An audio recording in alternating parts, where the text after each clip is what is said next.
En los últimos años, la lucha contra la desigualdad de género ha cobrado una gran fuerza y visibilidad.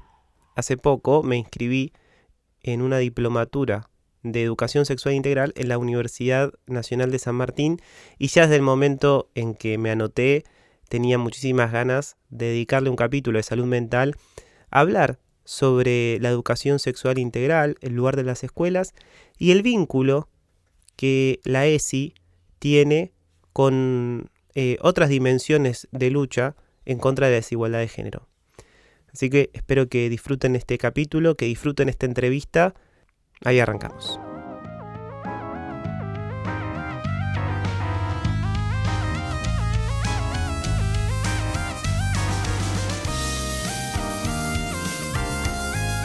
Despeja tus oídos y poné el bocho en remojo.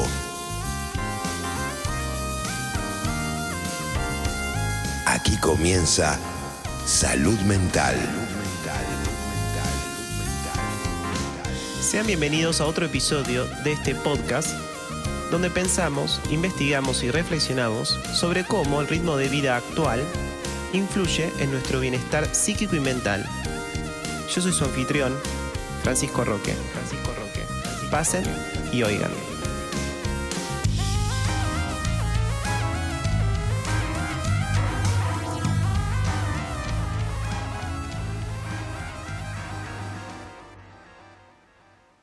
Bueno, yo soy Soledad Vázquez, soy profe de Educación Sexual Integral, soy feminista, soy mamá, soy compañera de un compañero, soy socióloga de la UBA, después y profesora de sociología. Después tuve la oportunidad de hacer la maestría en educación, en Flaxo, y me inserté a trabajar en distintos institutos de formación docente como profesora de ESI, después, bueno, de una experiencia, por un lado, de investigación. Yo trabajo, investigo experiencias escolares y de maternidad de jóvenes madres. Ya el año pasado formo parte de la diplomatura, del equipo de docentes, compañeras, sororas, de la diplomatura en formación en ESI de la Universidad Nacional de San Martín.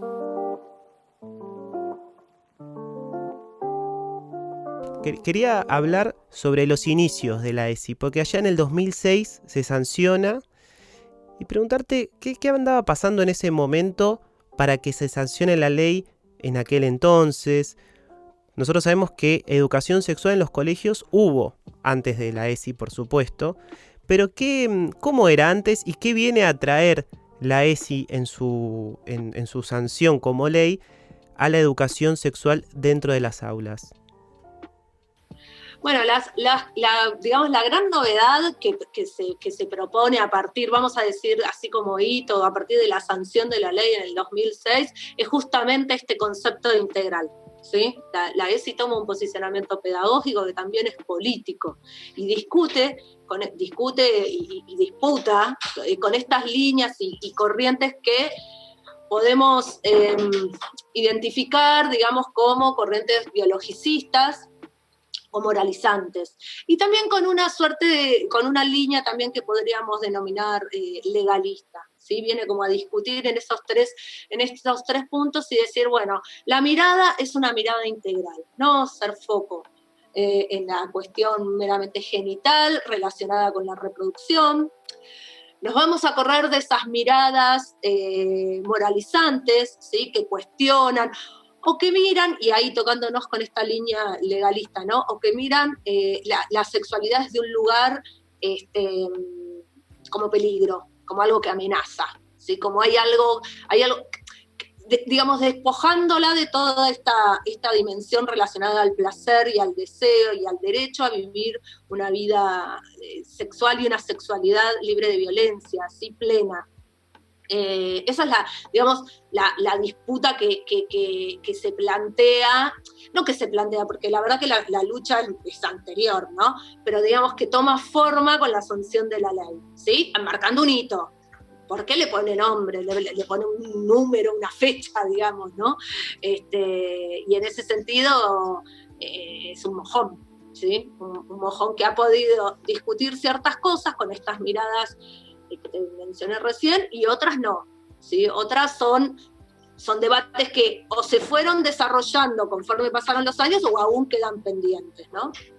Que hay una cosa importante también en tu pregunta, ¿no? En realidad, en el 2006, de nuevo, se le viene a poner un brochecito a un proceso que es de larga data y larga lucha, ¿sí? La ley viene a dar cuenta y a formalizar, si se quiere, sin no lo digo de manera peyorativa, porque es importante contar con las herramientas legales, ¿no? Pero de alguna manera viene a esto, ¿no? Formalizar procesos que tienen larga data y recoge toda una cantidad de normativas que les son previas, que podríamos decir que comienzan o recomienzan a tomar ahí lugar en la lucha política con la recuperación de la democracia.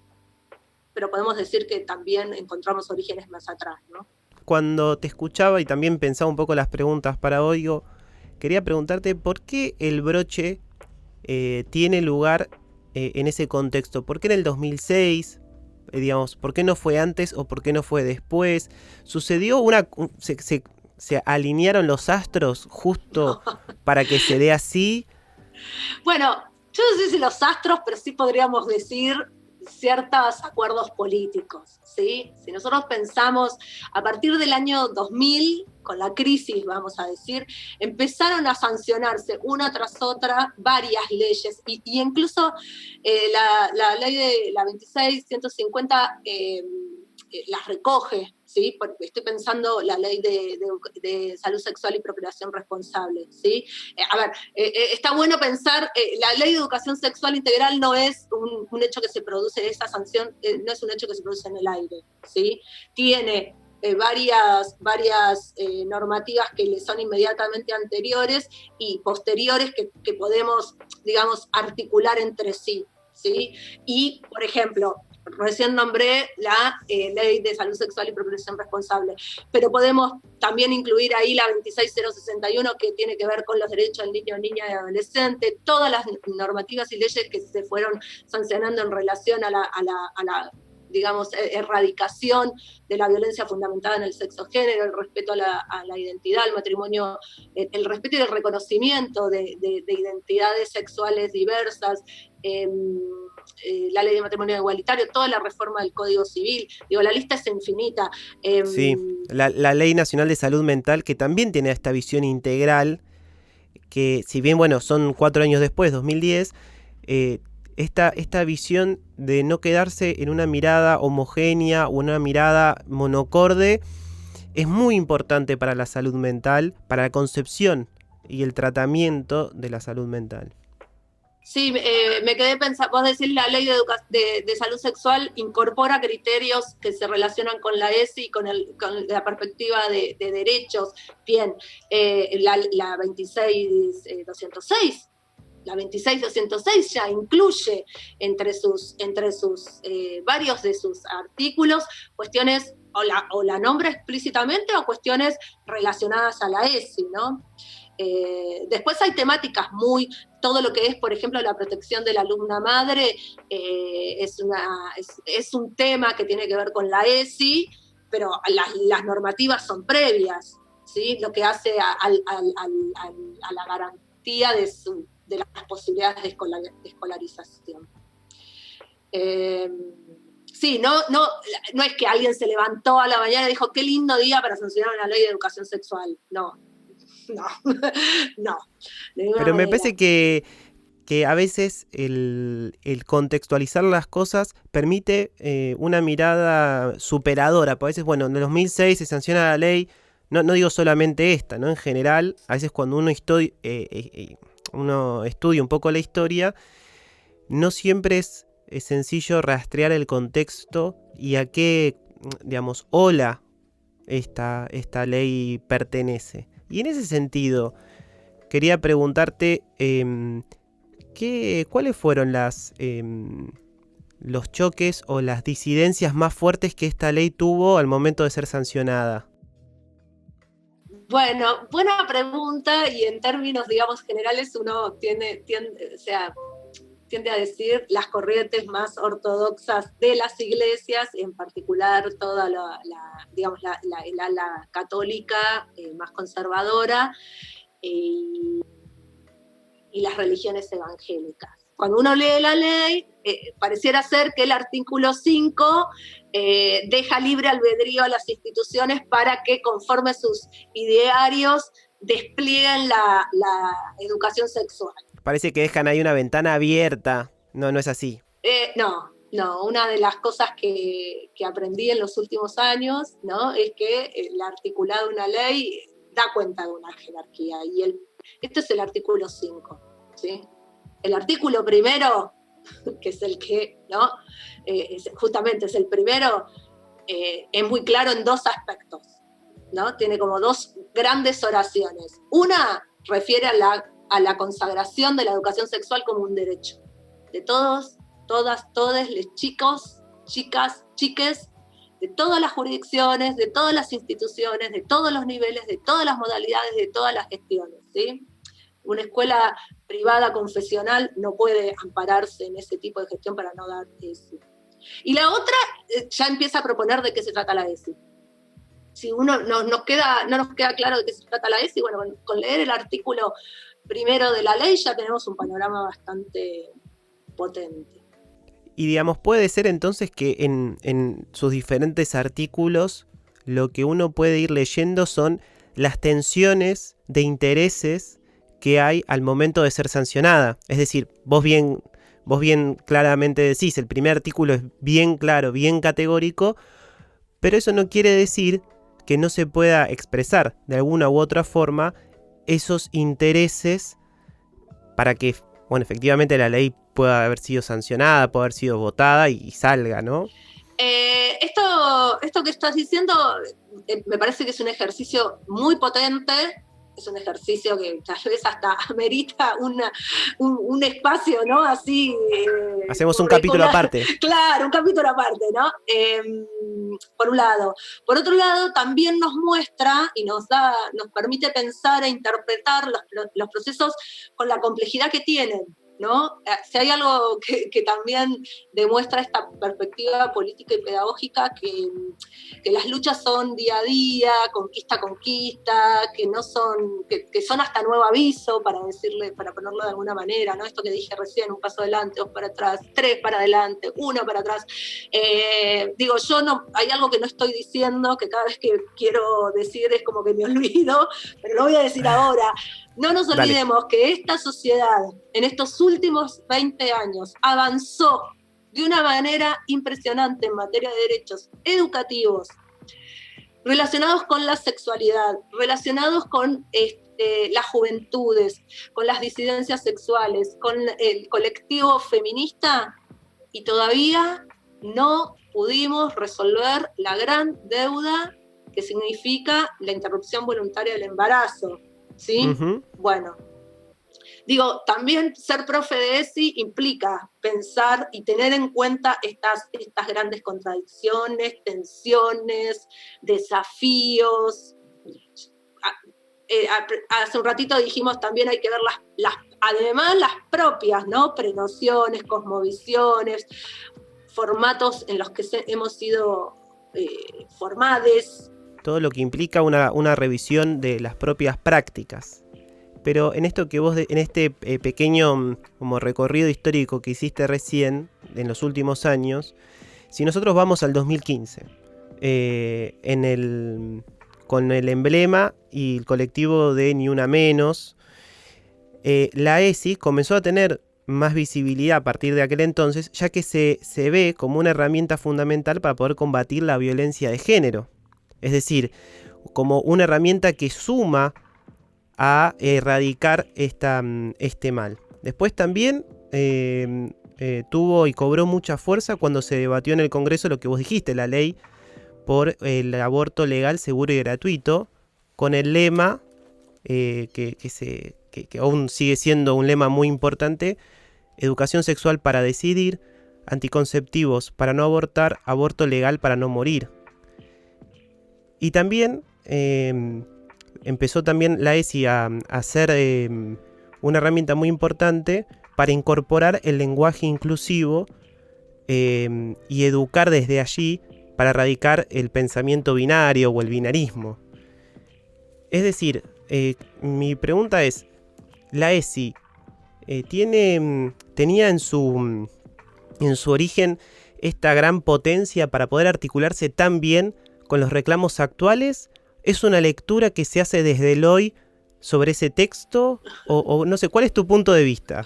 No, yo creo que es una cosa así como que se retroalimenta, ¿sí? Podemos hablar de lenguaje inclusivo porque hubo, de lenguaje inclusivo porque hubo disidencias o personas que empezaron a abrirse preguntas por ahí, ¿no es cierto? Y esas preguntas fueron recogidas en movimientos y fueron, no hay ninguna ley que se expida en relación al lenguaje inclusivo, pero sí a pensar las diversidades, ¿no? Y a darles un espacio y un respeto que hasta el momento ha sido negado. Yo creo que es una cuestión de retroalimentación, ¿sí? La educación sexual integral está ahí abriendo preguntas, se produce un fenómeno de la envergadura del Ni Una Menos, y entonces vemos que estas preguntas ya pueden empezar a ser hechas en voz alta y con más forma.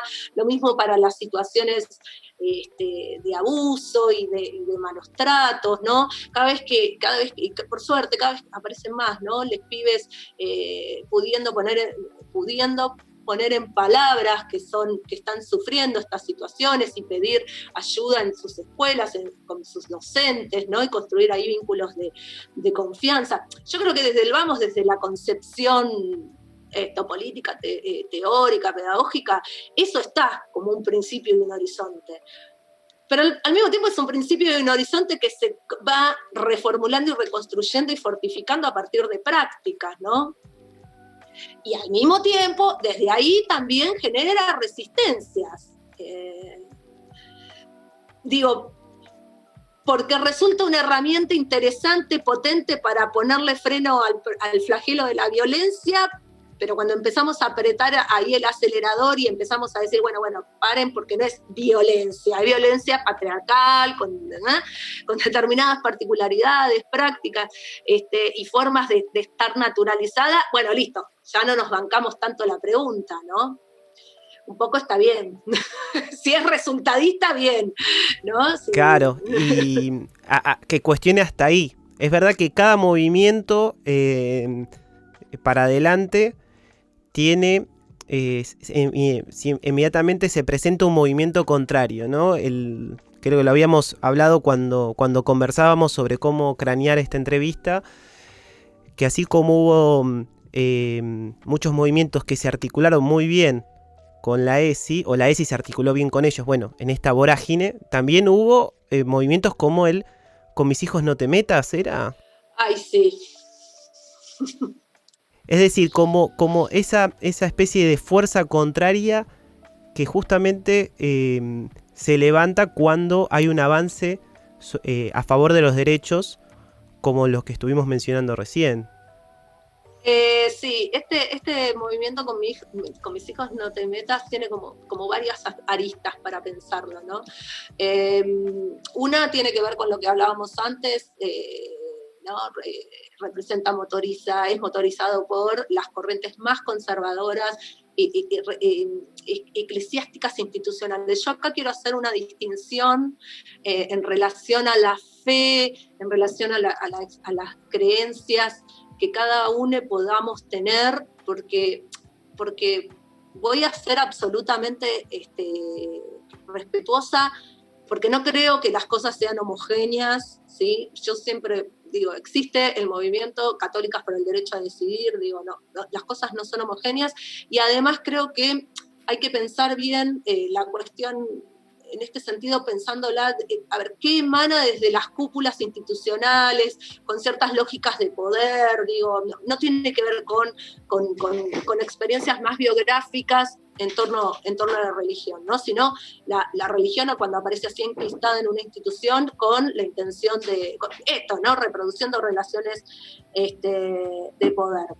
Así que esta configuración del Con mis hijos no te metas tiene que ver con eso. Objetivamente, Digo, institución que le da cabida es institución que está violando la ley. Esto, digo, no existe normativa que refrende eso.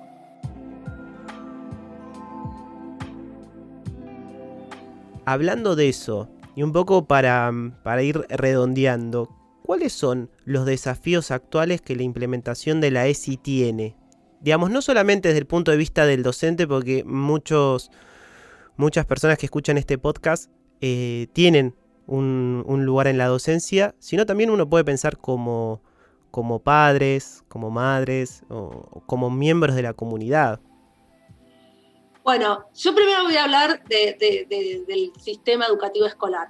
Digo, voy a hablar de eso porque es lo que conozco, porque es donde trabajo, porque es lo que me convoca en términos políticos también, ¿no? Yo creo que la escuela es un espacio político. Y ahí creo que el gran desafío, hay una puerta de entrada para el abordaje institucional de la ESI que tiene que ver, se le dice la pregunta por lo que nos pasa, ¿no? Cuando nos vemos ante la necesidad, obligación, pongámosle el nombre que quieras, de enseñar contenidos relacionados con la ESI. El abordaje de la sexualidad en términos pedagógicos en la escuela o en la institución educativa, vamos a pensarlo así, sin que necesariamente sea una escuela. Esa pregunta es una pregunta personal y es una pregunta institucional. ¿Sí? Entonces, porque no tiene sentido que se haga uno solo mientras que se lava los dientes a la mañana, ¿no?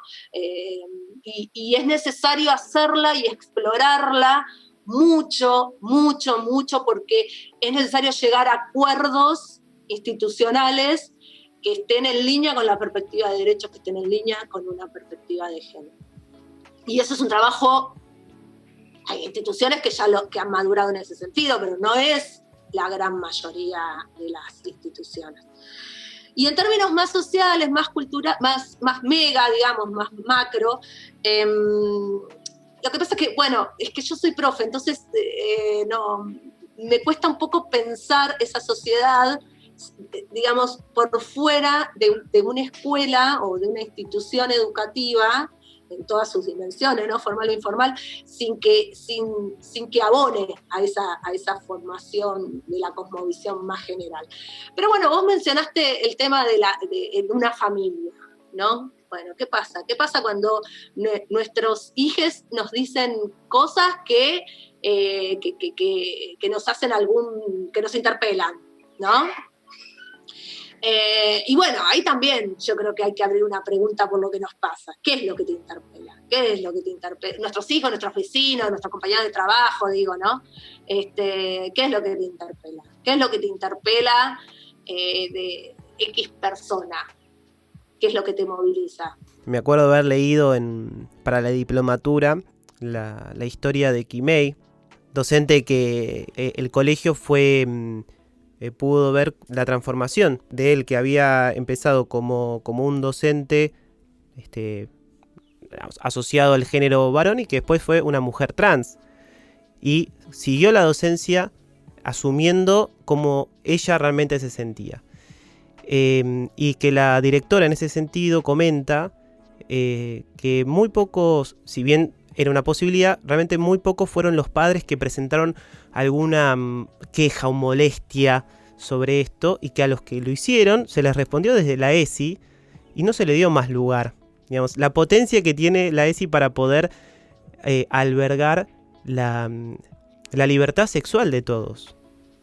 Sí, es interesante el ejemplo de Quimei, es interesante porque nosotros nos interesa siempre pensar, digo, ¿no? La familia es un actor clave en la educación, forma parte de los actores escolares y es imposible no considerar a las familias para conversar, para ponerse de acuerdo, para establecer acuerdos, decimos, ¿viste? A la familia se les comunica, a la familia se les informa, a las familias se les invita, a las familias se las convoca, a las familias no se les pide permiso, ¿sí? O sea, yo si querés te puedo explicar por qué Quimei, la profe de inglés Quimei, forma parte del colectivo de docentes de esta institución escolar. Si querés te lo puedo explicar y te lo puedo explicar 1000 veces y podemos hacer muchísimos talleres.